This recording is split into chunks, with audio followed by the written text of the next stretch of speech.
Hello বন্ধুরা, আসসালামু আলাইকুম। আজকে আমরা জানতে চলেছি এমন এক মাথা গরম প্রেসিডেন্টের কথা, যে কথায় কথায় নাকি মিসাইল মারে। মিসাইল কোন দেশে গিয়ে পড়লো বা কোথায় গিয়ে পড়লো সেটা কোনো তার দেখার বিষয় না, যে তার কথা হচ্ছে যে মিসাইল মারতে হইব।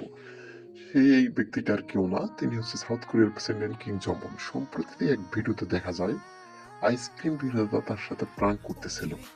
তখনও তাকেও কিন্তু তিনি ভয় দেখাচ্ছিলেন যে তাকে মিসাইল মেরে দেওয়া হবে।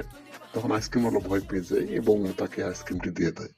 সম্প্রতি এই প্রেসিডেন্ট এখন ভাইরাল। বাংলাদেশের অনেক ওলামা একরামগণ এবং অনেকজনের বক্তব্য দিচ্ছে যে যদি এমন প্রেসিডেন্ট বাংলাদেশে থাকতো, বাংলাদেশ খুব তাড়াতাড়ি চেঞ্জ হয়ে যাইতো।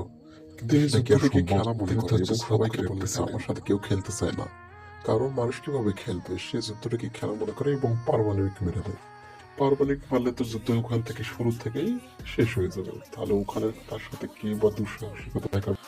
আমেরিকাও তার সাথে যুদ্ধ করতে ভয় পায়। তো ভিডিওটা আজকে কেমন লাগলো বন্ধুরা, অবশ্যই কমেন্ট করে যাবেন এবং আপনি যদি আমার চ্যানেলে নতুন হয়ে থাকেন সাবস্ক্রাইব করবেন এরকম নিত্য নতুন ভিডিও পাওয়ার জন্য।